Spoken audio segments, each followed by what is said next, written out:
നമസ്കാരം. കൂർക്കം വലി കാരണം പലർക്കും ഉറങ്ങാൻ പറ്റുന്നില്ല എന്നുള്ള ചില പരാതികൾ വരാറുണ്ട്. അപ്പോൾ എൻ്റെ യോഗയുടെ സെൻറ്ററിൽ അങ്ങനെ ചിലർ വന്നു. അവർ ചില പ്രാണായാമങ്ങളൊക്കെ ചെയ്തപ്പോൾ അവർക്ക് ആ കൂർക്കം വലി കുറയ്ക്കാൻ പറ്റിയിട്ടുണ്ട്, അതിൻ്റെ ശബ്ദം അതുകൊണ്ടുള്ള ബുദ്ധിമുട്ടും കുറയ്ക്കാൻ പറ്റിയിട്ടുണ്ടെന്ന് പറയപ്പെടുന്നു. അതിൻ്റെ അടിസ്ഥാനത്തിൽ അതിൽ 2-3 പ്രാണായാമങ്ങൾ ഞാൻ ഈ വീഡിയോയിൽ ചേർക്കാൻ ഉദ്ദേശിക്കുകയാണ്. പക്ഷെ അതേസമയം എന്തെങ്കിലും കംപ്ലൈൻ്റ് ഉള്ളവർ, ഉദാഹരണത്തിന് ഹൃദയ സംബന്ധമായ പ്രശ്നമുള്ളവർ, ഷുഗർ കൂടിയ അളവിലുള്ളവർ, ശ്വാസമുട്ടുള്ളവർ, അപ്പം അങ്ങനെയൊക്കെ ഉള്ളവർ പ്രത്യേകിച്ചും നിർബന്ധമായും ഡോക്ടറുടെ നിർദ്ദേശപ്രകാരം മാത്രമേ ഈ പ്രാണായാമം അഭ്യസിക്കാവൂ. ഇനി എങ്ങനെയാണ് ആ പ്രാണായാമങ്ങൾ ചെയ്യുക, അതിൻ്റെ പ്രത്യേകതകളൊന്ന് മനസ്സിലാക്കാം. ഇതെന്തെങ്കിലും സംശയം ഉണ്ടെങ്കിൽ നിങ്ങൾ ആ സംശയം ക്ലിയർ ചെയ്തിട്ട് അഭ്യസിക്കാവൂ. അതേമാതിരി തെറ്റി ചെയ്യാനും പാടില്ല. ഞാൻ നമ്പർ ഇതിൽ ആഡ് ചെയ്യുന്നുണ്ട്. അപ്പോൾ ആ നമ്പറിൽ വിളിച്ച് അത് സംശയങ്ങൾ ക്ലിയർ ചെയ്തതിന് ശേഷം ഇത് പ്രാക്ടീസ് ചെയ്യാവുന്നതാണ്. ഇനി നമുക്ക് എങ്ങനെയാണ് ആ പ്രാണായാമം ചെയ്യുക എന്ന് നമുക്ക് നോക്കാം. കൂർക്കം വലി മാറാനുള്ള നമ്മൾ ശ്വസന വ്യായാമം ചെയ്യുമ്പോൾ അത് ഉജ്ജയ് ശ്വാസത്തിലാണ് വേണ്ടത്. അപ്പോൾ ഉജ്ജയ് ശ്വാസം ഏതാണെന്ന് ആദ്യം ഒന്ന് മനസ്സിലാക്കാം നമുക്ക്. ഇപ്പോൾ സാധാരണ ശ്വാസം എന്ന് പറഞ്ഞാൽ അതിന് ശബ്ദം വരുന്നത് മൂക്കിലൂടെയാണ്, ഉള്ളോട്ട് എടുക്കുമ്പോഴും പുറത്ത് വിടുമ്പോഴും. അങ്ങനെ നോക്കാം.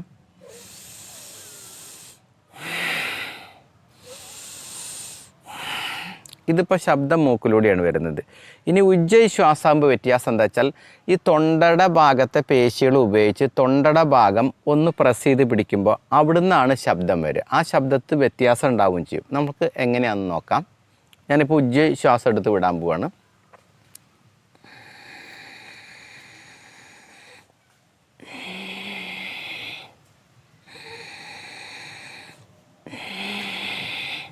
ഇതാണ് ഉജ്ജയ് ശ്വാസം. അപ്പോൾ ആദ്യമൊന്നും ചിലപ്പോൾ അത് കിട്ടിയെന്ന് വരില്ല. പക്ഷേ നമ്മളത് കുറച്ച് പ്രാക്ടീസ് ചെയ്താൽ നമുക്കത് ഈസി ആയിട്ട് ഉജ്ജയ് ശ്വാസം എടുക്കാനായിട്ട് കഴിയും. ഇനി അതിൻ്റെ ഇടവേളകളിൽ ഈ ശ്വാസത്തെ പിടിച്ചു വയ്ക്കുന്നുണ്ട്. അത് കഴുത്ത് മുന്നോട്ട് വളച്ചിട്ടാണ് പിടിച്ചു വയ്ക്കുന്നത്. അതിന് ജലന്ധര ബന്ധ് എന്നാണ് പറയുക. അതായത് ശ്വാസം നമ്മൾ ഉജ്ജയ് ശ്വാസത്തിൽ ദീർഘമായിട്ട് ഉള്ളോട്ടെടുത്തു. പരമാവധി നമ്മൾക്ക് കംഫർട്ടബിളായിട്ട് എത്ര എടുക്കാൻ പറ്റും അത്ര എടുത്തതിന് ശേഷം ജലന്ധര ബന്ധ്, അതായത് ഈ താടി ഇവിടെ ഇങ്ങനെ ഒന്ന് ലോക്ക് ചെയ്തിട്ട് ഇങ്ങനെ വെക്കും. അതിനെ കംഫർട്ടബിളായിട്ട് എത്ര പിടിച്ചു വയ്ക്കാൻ പറ്റുക അത്ര ആ ശ്വാസത്തെ പിടിച്ചു വയ്ക്കുക. അതിനുശേഷം കൈ ഇങ്ങനെ പിടിക്കുമ്പോൾ മേരുദണ്ഡ മുദ്ര എന്നാണ് പറയുക. അങ്ങനെ ഈ വലത് മൂക്ക് അടച്ചതിന് ശേഷം ഇടതിലൂടെയാണ് ശ്വാസം ദീർഘമായിട്ട് പുറത്ത് വിടേണ്ടത്. അതാണ് ശ്രദ്ധിക്കേണ്ട കാര്യങ്ങൾ. ഇനി ഞാൻ ഇവിടെ അത് ഡെമോ ചെയ്യും. അപ്പോൾ അത് കൂടുതൽ നിങ്ങൾക്ക് മനസ്സിലാക്കാൻ കഴിയും. ഓക്കെ. അപ്പോൾ ആദ്യത്തെ ശ്വസന വ്യായാമം അഥവാ പ്രാണായാമം ഞാൻ അതിവിടെ ഡെമോ ചെയ്യാം. നല്ല ശ്രദ്ധിച്ചിട്ട് മനസ്സിലാക്കി വയ്ക്കാം. ഇടത് കൈ ചിന്മുദ്രയിൽ വയ്ക്കണം. വലത് കൈ മേരുദണ്ഡ മുദ്ര, അതെങ്ങനെയാണ് പിടിക്കുക. ഇനി ഞാൻ ഉജ്ജയ് ശ്വാസം ഉള്ളോട്ട് എടുക്കുകയാണ്. അത് കഴിഞ്ഞാൽ ജലന്ധര ബന്ധ് ചെയ്യും. ശ്വാസം വിടുമ്പോൾ ഞാൻ ഉജ്ജയിൽ തന്നെ ഈ വലത് മൂക്ക് അടച്ചിട്ടാണ് വിടുക. ഓക്കെ, തുടങ്ങാം.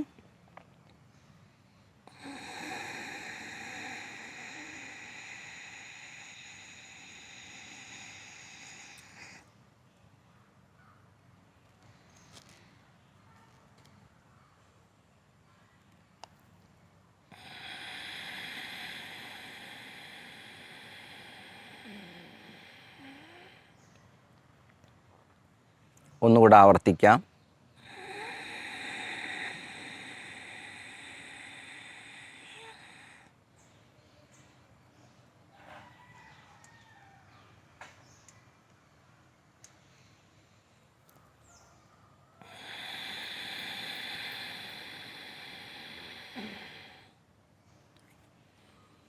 ഇതേപോലെ 10-15 ചെയ്യുക. അതിനുശേഷം ധ്യാനാവസ്ഥയിലിരിക്കുക. ചെയ്തുകൊണ്ടിരിക്കുമ്പോൾ എന്തെങ്കിലും പ്രയാസം അനുഭവപ്പെട്ടിട്ടുണ്ടെങ്കിൽ ഉടൻ വിശ്രമാവസ്ഥയിൽ വരിക. ധ്യാനാവസ്ഥയിൽ ഇരിക്കുകയോ അല്ലെങ്കിൽ കിടന്ന് വിശ്രമിക്കണമെങ്കിൽ അങ്ങനെയും ചെയ്യാം. ഇനി ചെയ്യാനുള്ളത് കപാലഭാതി പ്രാണായാമം, ശ്വസന വ്യായാമം. എങ്ങനെയാണ് ചെയ്യാൻ നോക്കാം. ആദ്യം ഉജ്ജയ് ശ്വാസത്തിൽ 3 ദീർഘശ്വാസം എടുത്ത് വിടും. അതിനുശേഷം മറ്റൊരു ഉജ്ജയ് ശ്വാസം എടുത്തിട്ട് ഉജ്ജയ് ശ്വാസം തന്നെ പതുക്കെ വയറ് ഞാൻ ഉള്ളോട്ട് കൊണ്ടുപോയിട്ട് തട്ടി പുറത്തേക്ക് വിടും. ആദ്യമൊക്കെ കുറച്ചേ പറ്റുള്ളൂ, അത്ര ചെയ്താലും മതി. അങ്ങനെ നമ്മൾ അത് നിർത്തുന്ന സമയത്ത് വീണ്ടും 3 ദീർഘ ശ്വാസം എടുത്ത് വിടും. അതിനുശേഷം കുറച്ച് നേരം ധ്യാനത്തിലിരിക്കും. അങ്ങനെ 2 or 3 റൗണ്ട് നമുക്ക് ചെയ്യാം നമ്മുടെ കഴിവിനനുസരിച്ച്. തുടക്കമൊക്കെ കുറച്ച് ചെയ്താൽ മതി. പിന്നെ നമുക്ക് കപ്പാസിറ്റി കൂടി വരുമ്പോൾ കൂട്ടി കൊണ്ടുപോകണം. എന്തെങ്കിലും പ്രയാസം ഉണ്ടെങ്കിൽ പിന്നെ ചെയ്യാനും പാടില്ല. ഓക്കെ, ഇനി എങ്ങനെയാണ് ചെയ്യാൻ നോക്കാം. സ്റ്റാർട്ട് ചെയ്യാം. 2 കൈകളും ചിന്മുദ്രയിലോ വായുമുദ്രയിലോ വയ്ക്കാം. അതിനുശേഷം 3 നമ്മൾ ശ്വാസം എടുത്ത് വിടുകയാണ് ഉജ്ജയിൽ. ഇനി അഥവാ സാധാരണ ശ്വാസത്തിലായാലും കുഴപ്പമൊന്നുമില്ല. ഓക്കെ,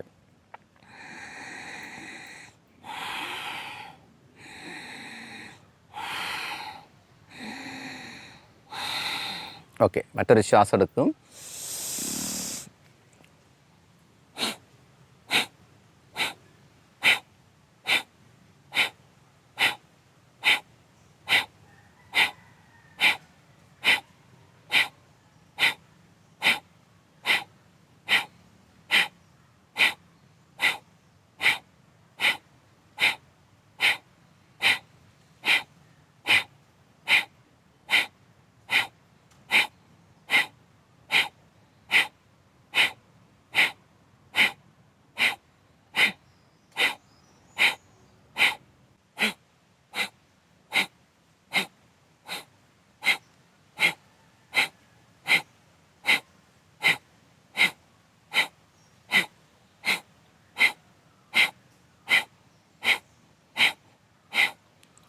അവസാനം നിർത്തുന്ന സമയത്ത് ദീർഘശ്വാസം വീണ്ടും.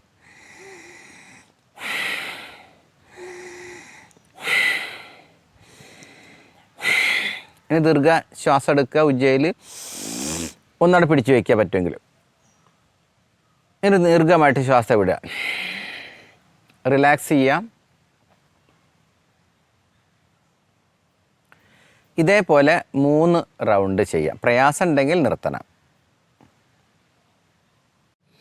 അടുത്തത് നമുക്ക് ചെയ്യാനുള്ളത് നാഡീശോധന പ്രാണായാമമാണ്. അതെങ്ങനെയാണ് ചെയ്യാൻ നോക്കാം. ഉജ്ജയ് ബ്രത്തിലാണ് നമുക്കത് ചെയ്യേണ്ടത്. അതാണ് കൂർക്കമ്പലിക്ക് കൂടുതൽ ഗുണം കിട്ടുന്നത്. അപ്പോൾ എങ്ങനെയാണ് ചെയ്യാൻ നോക്കാം. പലതരത്തിൽ മുദ്രകൾ പിടിക്കുന്നുണ്ട്. ഇവിടെ ഒരു മെത്തേഡിൽ നമുക്ക് മുദ്ര പിടിക്കാം. ഇടത് കൈ ചിന്മുദ്രയിൽ വെച്ചു. വലത് കൈൻ്റെ നാസിക മുദ്ര, ഈ 2 വിരൽ ഇങ്ങനെ മടക്കി പിടിക്കും. ഇതാണ് നാസിക മുദ്ര. അങ്ങനെ ഇനി 3 ശ്വാസം ഉജ്ജയിലെടുത്ത് വിടാം. അല്ലെങ്കിൽ നോർമലായാലും കുഴപ്പമില്ല ഇത്. ഓക്കെ,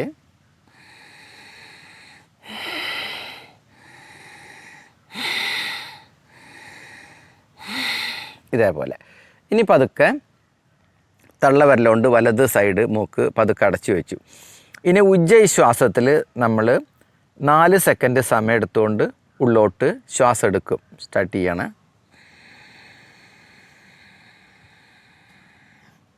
ഇനി അടച്ചു വെച്ചു ഇടത് മൂക്ക്. 4 സെക്കൻഡ് സമയം ഹോൾഡ് ചെയ്ത് വെച്ചു.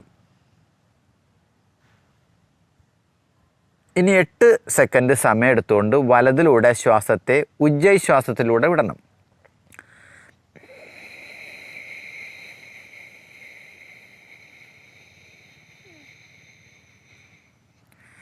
ഇനി അതേ വലതിലൂടെ ഉജ്ജയ് ശ്വാസത്തിൽ ശ്വാസത്തെ ഉള്ളോട്ട് എടുക്കും.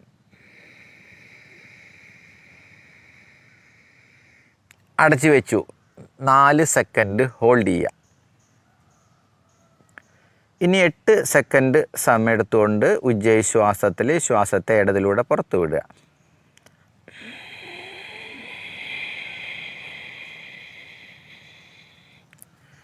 ഇപ്പോൾ 1 റൗണ്ട് ചെയ്തു. ഇനി ഞാൻ 2-3 റൗണ്ട് ഒന്ന് ചെയ്യാം. അതൊന്ന് മനസ്സിലാക്കുക. നാസിക മുദ്രയിൽ പിടിച്ചു. മൂക്ക് അടച്ചു. ഉജ്ജയ് ശ്വാസത്തിൽ ഇടതിലൂടെ എടുത്തു തുടങ്ങുകയാണ്.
ഇതേപോലെ 10-15 റൗണ്ട് ചെയ്യുക. അതിലിടയ്ക്ക് എന്തെങ്കിലും ബുദ്ധിമുട്ട് അനുഭവപ്പെടുന്നുണ്ടെങ്കിൽ നിർബന്ധമായിട്ട് ധ്യാനാവസ്ഥയിലോ അല്ലെങ്കിൽ കിടന്ന് വിശ്രമിക്കുകയോ ചെയ്യണം.